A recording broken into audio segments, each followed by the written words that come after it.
और ऊपर हाँ आप कीजिए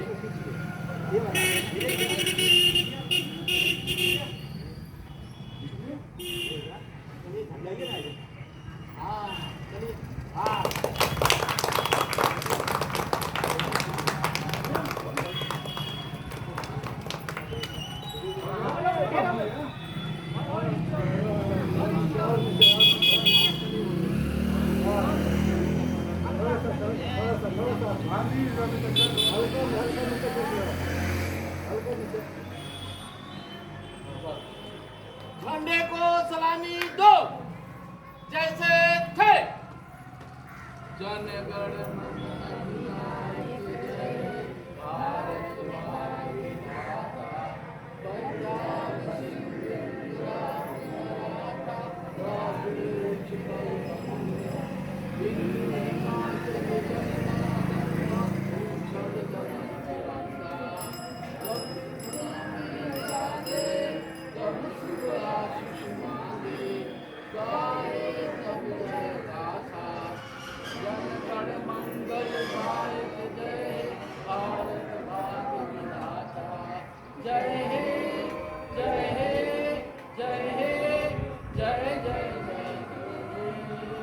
भारत माता की, खुदीराम बोस की, जवाहरलाल नेहरू की, सरदार भगत सिंह की, लाला लाजपत राय की। स्वतंत्रता दिवस।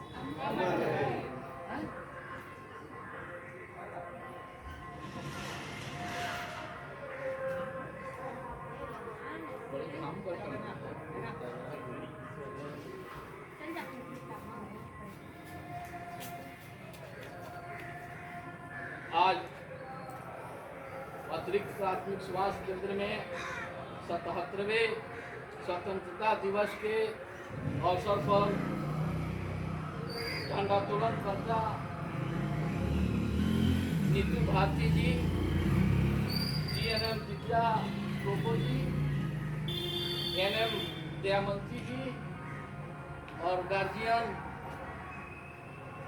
तुल्य चाचा जी और हमारे रविंदर जी और गार्ड सुपरवाइजर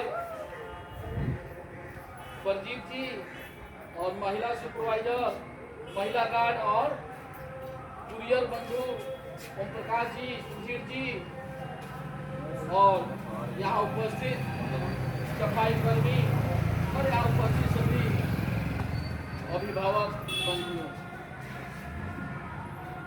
आज के दिन आज़ादी के बाद हमें हर साल 15 अगस्त के दिन हम राष्ट्रीय पर्व के रूप में यह ध्वजारोहण का कार्यक्रम करते हैं। हमें यह ज्ञात है कि 15 अगस्त 1947 के पहले हमारा देश गुलाम था और जब यहाँ अंग्रेजी हुकूमत थी तो हमारे देश के वीर स्वतंत्रता सेनानियों ने कई बार झंडोत्तोलन करने का जो है प्रयास किया और यह झंडोत्तोलन करने के दौरान कई हमारे वीर सपूतों ने अपनी यह झंडा तोलन करने के लिए अपनी जान गंवा दी। तो उस समय हमारा देश ब्रिटिश हुकूमत के अंदर में था और हमारा देश ब्रिटिश उपनिवेश के रूप में भारत में सब कार्य किया जाता था। साथियों, हमें यह जो 15 अगस्त को झंडोत्तोलन करने का जो आज सौभाग्य हम सभी को प्राप्त है, यह ऐसे नहीं प्राप्त हुआ है। हमारा देश 200 वर्षों तक अंग्रेजी हुकूमत के अंदर यह देश रहा है और हमारे पूर्वजों ने बहुत यातनाएं सही है अंग्रेजी हुकूमत के तहत। उन लोगों के आंदोलन का देन है, जैसे यहाँ हमारे वीर स्वतंत्रता सेनानियों ने सविनय अवज्ञा चलाया, भारत छोड़ो आंदोलन चलाया और सहयोग आंदोलन चलाया।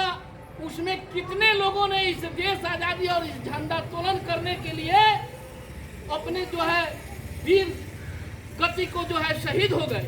उसके बाद 15 अगस्त 1947 को हमें झंडोत्तोलन करने का अवसर प्राप्त हुआ, हमारा देश आजाद हुआ।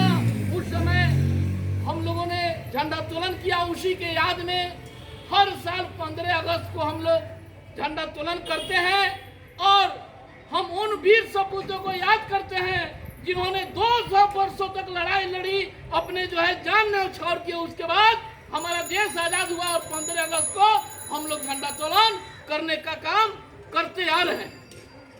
साथियों, ये हमारा देश प्रजातंत्र है और प्रजातंत्र में हमें जो हम अपनी सुख सुविधा प्राप्त कर रहे हैं, यह 15 अगस्त 1947 का ही देन है। और उसके याद में हम उन सभी वीर सपूतों को हर साल नमन करते हैं और इस साल भी हम उन वीर सपूतों को नमन करते हैं कि धन्य है आप कि आपके बदौलत हमारा देश आजाद हुआ, कि आज हम अंग्रेजी हुकूमत से हट करके अपने बनाए हुए नियम कानून के तहत हम अपना देश संचालित कर रहे हैं। हम अपना जीवन यापन जो है एक स्वतंत्र देश में अपना जी रहे हैं, चला रहे हैं। साथियों, यह अतिरिक्त प्राथमिक स्वास्थ्य केंद्र है। आप लोग यहाँ के जो लोग भी हैं इस अस्पताल के बारे में जानते होंगे। जैसे बंधु यहाँ खड़े हैं वो भी देखते होंगे कि यह अस्पताल 1947 के बाद 1956 में ही इस अस्पताल की स्थापना हुई थी।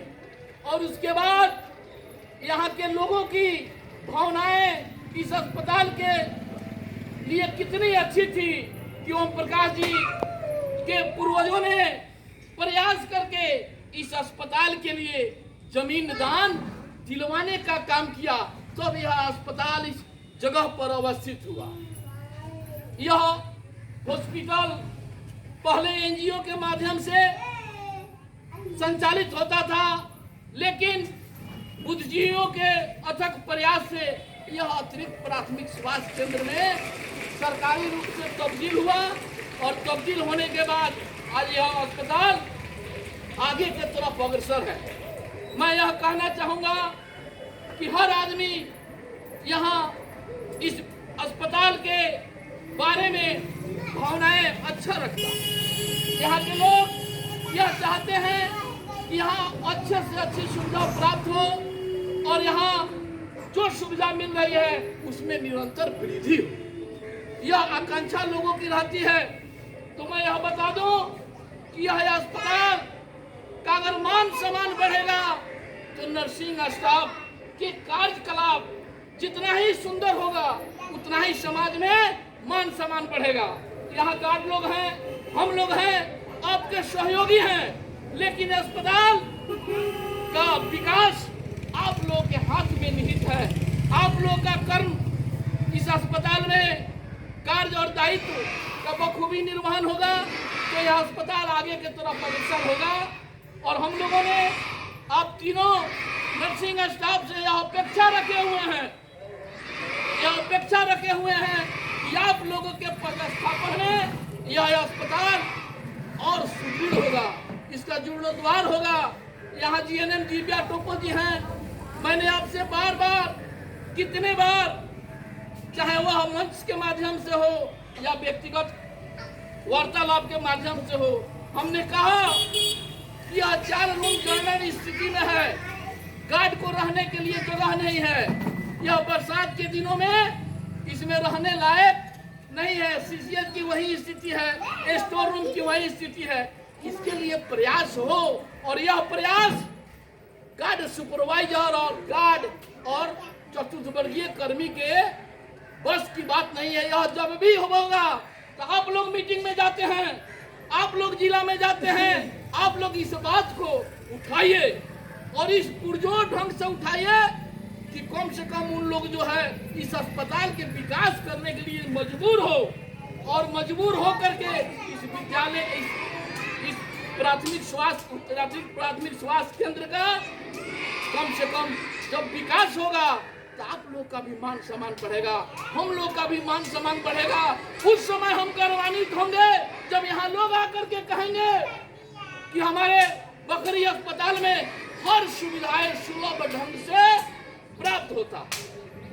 तो मैं अंत में यही कहूंगा कि आप लोग अपने या हम या गार्ड जितने भी लोग हैं सब लोग अपने कर्तव्य और दायित्व का अनुपालन 100% करना सुनिश्चित करें, ताकि हम लोग को जो है समाज में मान सम्मान मिले और रामनगर पीएससी के लोग भी यह कहें कि वास्तव में हमारे रामनगर प्रखंड में 3 एपीएससी है, लेकिन उसमें सबसे उत्तम श्रेणी का अगर एपीएससी है तो वह बखरी अतिरिक्त प्राथमिक स्वास्थ्य केंद्र है। उस समय हम कितने गौरवान्वित होंगे, आप लोगों को कितना मान सम्मान मिलेगा। हर आदमी नौकरी करता है, कोई भी काम करता है, किसी भी क्षेत्र में काम करता है तो यह सोचता है कि हम ऐसा काम करें, ऐसा हमारा कार्यकलाप हो कि समाज में हमारी मान सम्मान बढ़े। इसके लिए हर आदमी उत्सुक रहता है। इसलिए अंत में मैं कहना चाहूंगा कि यह हम लोग का सामूहिक प्रयास होना चाहिए, जो जिस स्तर पर है उस स्तर पर प्रयास में रहे कि ताकि यह बखरी अतिरिक्त प्राथमिक स्वास्थ्य केंद्र रामनगर के पीएससी में 1 नंबर के श्रेणी में हमेशा रहे और मान सम्मान वहां के भी कर्मी दे, यहाँ के भी लोग दे। यह जब हमारा कर्म उत्तम श्रेणी का जब रहेगा तो हमारा अतिरिक्त प्राथमिक स्वास्थ्य केंद्र भी उत्तम श्रेणी का होगा। और आप लोगों से यही अपेक्षाएं हैं। मैं इसी के साथ अपनी वाणी को विराम देता हूं। जय हिंद, जय भारत।